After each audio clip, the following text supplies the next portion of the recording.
الصلاة خير السلام علیکم ورحمۃ اللہ وبرکاتہ۔ پیارے دوستو، ہم اکثر اوقات اپنے پیروں پر خود ہی کلہاڑی مار رہے ہوتے ہیں، ہمیں پتہ بھی نہیں ہوتا کہ ہم اپنے ساتھ خود ہی جرم کر رہے ہوتے ہیں۔ یاد رہے کہ ہم اپنے گھروں میں بہت سے ایسے کام کر رہے ہوتے ہیں جو کہ ہمارے گھروں سے برکت کو ختم کرنے کا سبب بنتے ہوتے ہیں اور ہمیں ان کے بارے میں پتہ نہیں ہوتا، بلکہ ہم یہ شکوے اور یہ شکایتیں کرتے پھرتے ہیں کہ ہمارے گھر میں بے برکتی ہے، بے سکونی ہے اور تنگیوں کے ڈیرے ہیں۔ آج کی اس ویڈیو میں ہم آپ کو اسلامی تعلیمات کی روشنی میں 10 ایسے کاموں کے بارے میں بتانے جا رہے ہیں جو کام ہمارے گھروں میں برکت کو ختم کرنے والے ہیں، اس لیے ویڈیو کو آخر تک ضرور دیکھیے گا تاکہ آپ کو معلوم ہو سکے کہ کہیں آپ ان کاموں سے کسی کام کا اجتناب تو نہیں کر رہے ہیں۔ یہ 10 کام کون کون سے ہیں، اس حوالے سے ہم آپ کو مکمل تفصیلات بتائیں گے، لیکن پیارے دوستو، اس سے پہلے کہ آپ کو معلومات کے سمندر میں لے جایا جائے، آپ سے گزارش ہے کہ آپ ہماری آج کی اس ویڈیو کو آخر تک ضرور دیکھیے گا، اور اگر آپ ہمارے یوٹیوب چینل پر پہلی بار آئے ہیں تو ہمارے یوٹیوب چینل کو سبسکرائب کر کے بیل آئیکن ضرور دبا دیں تاکہ اسی طرح کی روز کی ویڈیو آپ کی خدمت میں لاتے رہیں۔ پیارے دوستو، بڑھتے ہیں آج کے موضوع کی جانب۔ یاد رہے کہ انسان کی زندگی میں برکت ہو تو انسان کی زندگی موجودہ نعمتوں میں بڑی پرسکون گزرتی ہے، اور اگر انسان کی زندگی میں برکت نہ ہو، انسان کے پاس سب کچھ ہونے کے باوجود بھی انسان کو یوں محسوس ہوتا ہے جیسے اس کے پاس کچھ بھی نہیں ہے، اس کی زندگی میں سکون نہیں ہوتا۔ اس لیے چاہیے کہ زندگی میں ایسے کاموں سے بچا جائے جو انسان کی زندگی سے، انسان کے گھر سے برکت کو ختم کر دیتے ہیں۔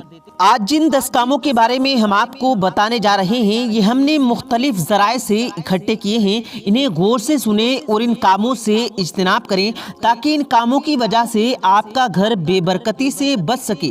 آئیے دوستو، ہم آپ کو ان 10 کاموں کے بارے میں بتاتے ہیں۔ پہلا کام ہے اندھیرے میں کھانا کھانا۔ یاد رہے، اندھیرے میں کھانا کھانا شیطان کا کام ہے۔ انسان کو چاہیے کہ وہ روشنی میں کھانا کھائے۔ اندھیرے میں کھانے میں کوئی ایسی چیز گر سکتی ہے جو کہ نقصان کا باعث بن سکتی ہے، اور یہ نہ صرف کھانے والوں کے لیے پریشانی کا باعث بن سکتی ہے بلکہ ان سے پورے گھر کو پریشانی ہو سکتی ہے، اور یوں کھانا ضائع ہونے کا بھی خدشہ ہے۔ یاد رہے کہ جس گھر میں کھانا ضائع کیا جاتا ہے اس گھر میں پریشانیاں آتی ہیں۔ نمبر 2، رات کو جھاڑو دینا۔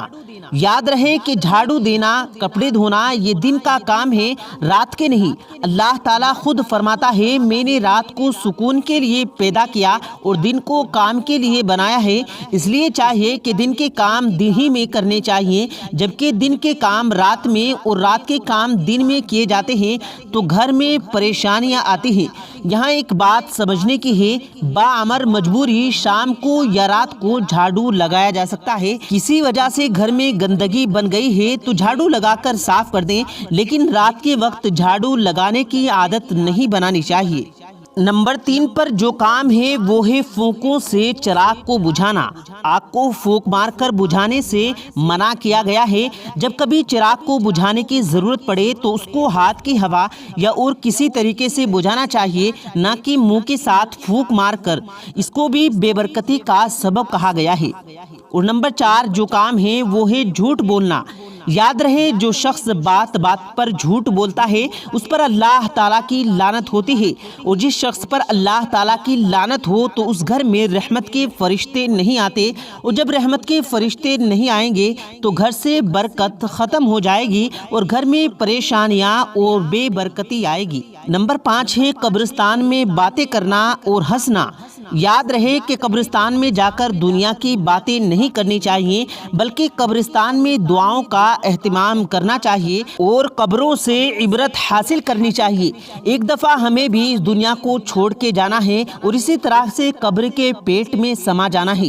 یاد رہے کہ قبرستان میں جتنی دیر بھی رہیں ہمیں چاہیے کہ قرآن کی تلاوت اور ذکر و اذکار کریں اور قبرستان والوں کے لیے اس کا ایصال ثواب کریں۔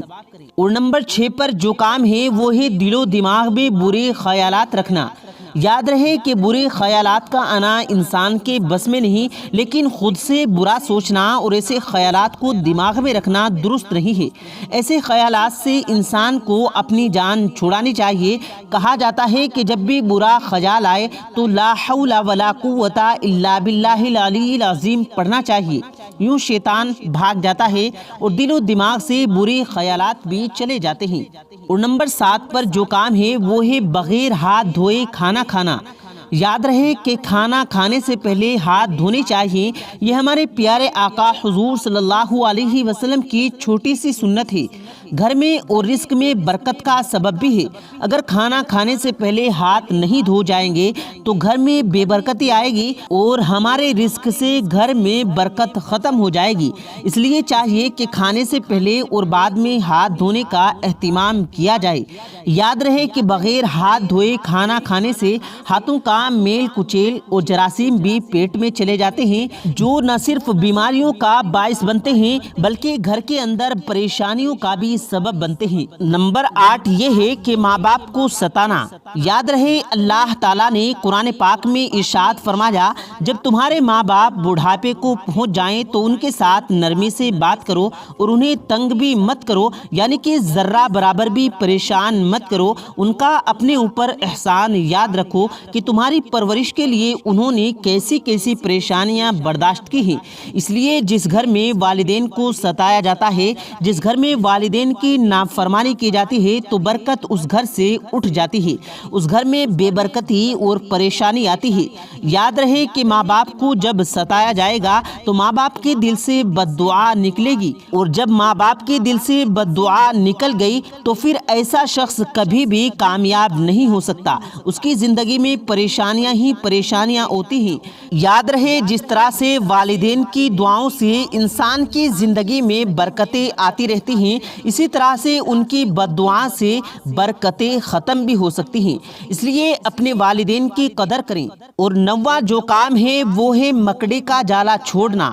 یاد رہے جس گھر میں مکڑی کے جالے چھوڑے جاتے ہیں اور صفائی کا خیال نہیں رکھا جاتا تو اس گھر میں بھی بے برکتی ہوتی ہے۔ اس لیے چاہیے کہ گھر سے مکڑی کے جالوں کو صاف کیا جائے۔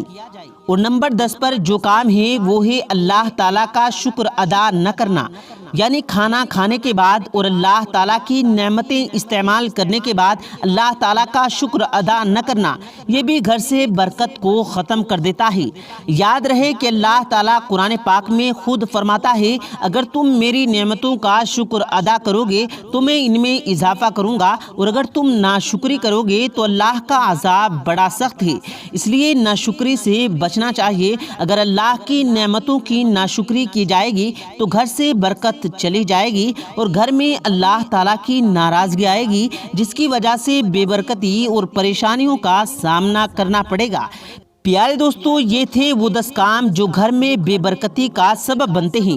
یاد رہے یہاں ان کاموں سے بچنے کی ضرورت ہے، وہیں پر یہ بھی ضروری ہے کہ ایسے کام کیے جائیں جو گھر میں برکت کا سبب بنے، جن میں سب سے زیادہ اہم نماز کی پابندی ہے۔ ہمارے گھر کا ہر شخص نماز کی پابندی کرنے والا ہو، اس کے ساتھ ساتھ قرآن کی تلاوت کا اہتمام ہو، چھوٹے بڑے گناہ سے اپنے آپ کو دور رکھا جائے اور استغفار کی کثرت کی جائے۔ گھر میں اللہ تعالیٰ کے احکام اور پیارے آقا حضور صلی اللہ علیہ وسلم کی سنتوں کو زندہ کیا جائے تو پھر دیکھیے کیسے گھر کے اندر برکتیں ہی برکتیں آتی ہیں۔ پیارے دوستو، اللہ تبارک و تعالیٰ سے دعا ہے اللہ پاک ہم سب کو کہنے اور سننے سے زیادہ عمل کرنے کی توفیق عطا فرمائے، آمین اللہم آمین۔ پیارے دوستو، امید کرتے ہیں آپ کو آج کی ہماری یہ ویڈیو پسند آئی ہوگی۔ اگر آپ کو یہ ویڈیو پسند آیا ہو تو اس ویڈیو کو دل سے لائک کریں اور زیادہ سے زیادہ لوگوں تک اس ویڈیو کو ثواب کی نیت سے شیئر کریں۔ اور اس ویڈیو کے بارے میں آپ کی کیا رائے ہے، اپنی رائے کا اظہار کمنٹ باکس میں ضرور دیں، اور مزید ایسی ہی ویڈیوز پانے کے لیے ہمارے چینل کو ضرور سبسکرائب کریں۔ ملتے ہیں پھر ایک نئی ویڈیو کے ساتھ، تب تک کے لیے اللہ حافظ۔